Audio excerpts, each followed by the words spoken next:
You are most welcome to Khale classes. Today I will explain you a poem of class 12th, Invocation. English medium में MP board में class 12th में ये पहली poem है। इसका नाम invocation. Invocation का मतलब होता है प्रेयर, प्रार्थना या स्तुति। ये पोएम जो है ये हेम्स फ्रॉम द वेदास, ये डॉक्टर अविनाश चंद्र बोस ने एक बुक लिखी है जिसमें उन्होंने वेदास, हमारे सामवेद, ऋग्वेद, यजुर्वेद, अथर्ववेद, इनके सेलेक्टेड ट्रांसलेशन किए हैं। और ये जो इन्वोकेशन है ये अथर्ववेद की लाइन्स हैं और इसमें उन्होंने friendship, understanding, mutual love, brotherhood, इन चीज़ों के बारे में बताया। तो it has been taken from Atharvaveda and which is translated by doctor Avinash Chandra Bose in his book the hymns from the Vedas. तो देखिए इस पोएम में क्या लिखा हुआ है। फर्स्ट 2 लाइन्स में लिखा है, let's have concord with our own people. Concord का मतलब होता है फ्रेंडशिप, यानी वी शुड हैव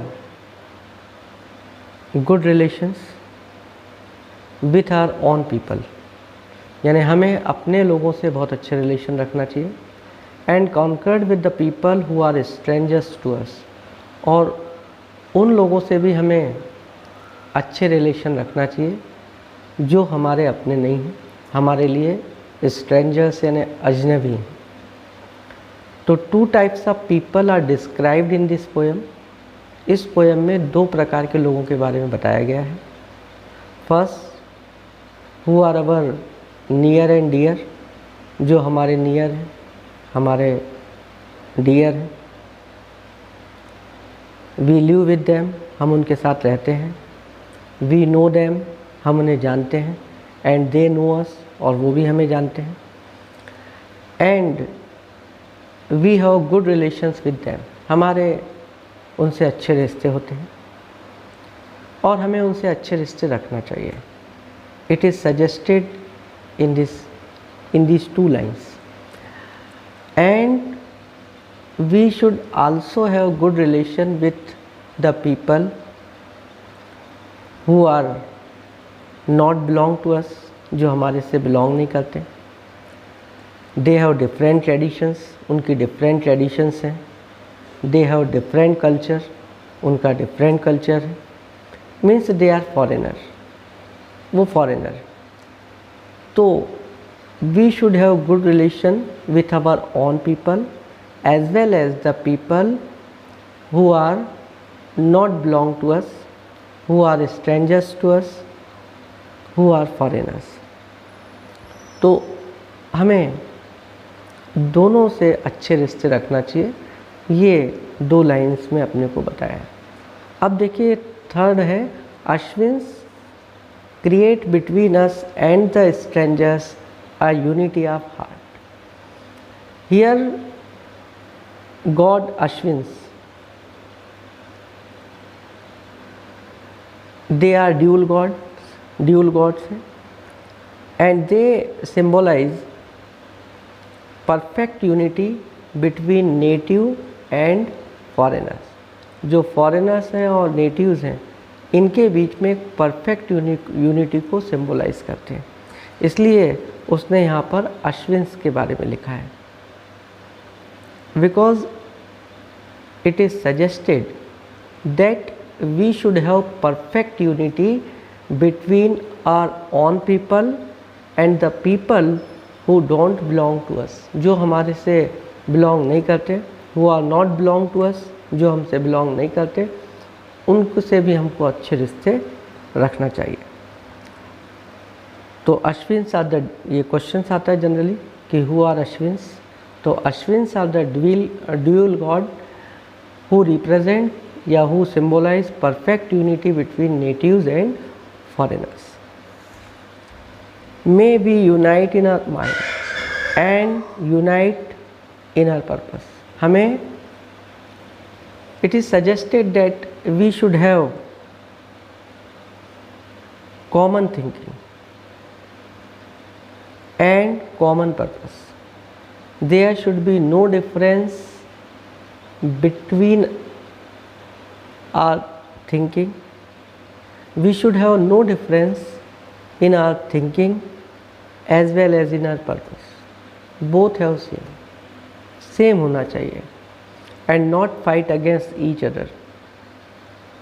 और हमें एक दूसरे से लड़ना नहीं चाहिए, because we have divine spirit in us, in our body. हमारी बॉडी में जो स्पिरिट है, जो सोल है, वो क्या है? Divine. That's why we shouldn't fight one another. हमें एक दूसरे से नहीं लड़ना चाहिए। We should solve our matter or disputes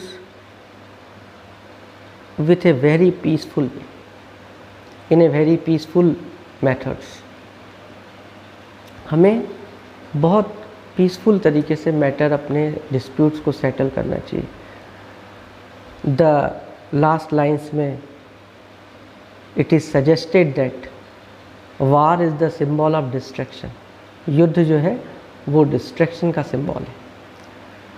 so many innocent people are killed in war, that's why it is suggested that we shouldn't follow the way of war या the path of war. हमें युद्ध का रास्ता बिल्कुल भी नहीं अपनाना चाहिए। We should always settle our matters with peaceful way. Peaceful way से हमें अपने मैटर को सॉल्व करना चाहिए। In this way this poem या this prayer gives much importance on collective living. Collective living पर बहुत इम्पोर्टेंस है through mutual love and understanding. We should understand each other. There should be no difference in our thinking and our purpose. We should have common thinking. We should understand each other. We should live peacefully. तो ये poem में केवल आपको ये बताना है कि इस पोएम में दो प्रकार के लोगों के बारे में बताया गया है। 2 types of people are described in this poem. पहले वो लोग हैं जो हमारे अपने हैं, who are our near and dear. We live with them, we know them, they know us. वो हमें जानते हैं, हम उन्हें जानते हैं। एंड तो फर्स्ट थिंग इज़ दैट कि we should have good relation, we should have friendly relations with our own people. हमारे अपनों के साथ हमारे अच्छे रिश्ते होना चाहिए। फिर वो बोल रहा है कि we should have good relations to the people who are strangers to us. हमें उन लोगों के साथ we should have good relation with the people who are strangers to us, जो हमारे से स्ट्रेंजर्स हैं, यानी the people who don't live with us, जो हमारे साथ नहीं रहते। They have different tradition, they have different culture. We should also have good relations, friendly relations with the people who are strangers to us. तो ये है इसमें। फिर अश्विन्स के बारे में बताया, dual gods, they represent, they symbolize the perfect unity between natives and strangers. और फिर उसने पोएम में लिखा है कि we shouldn't fight, we should unite with mind as well as purpose. हमारी थिंकिंग में माइंड से भी हमें यूनाइट होना चाहिए, पर्पस से भी यूनाइट होना चाहिए। There should be no difference in our thinking as well as in our purpose. And we shouldn't fight each other, because war is the symbol of destruction. War जो है वो destruction का symbol है. There is so much loss of lifes and property in war. War में lifes और property का बहुत loss होता है. That's why we should settle all our matters with a very peaceful way. We should understand each other. We should have good relations. ये इस poem का essence है और समरी. आप आसानी से इसे समझ सकते हैं. कोई भी इसमें से क्वेश्चंस आएगा आपको इसी टाइप में लिखना है, ठीक है ना. तो I think you understand this poem. If you understand this poem very well, then please like my channel and subscribe it. Thank you.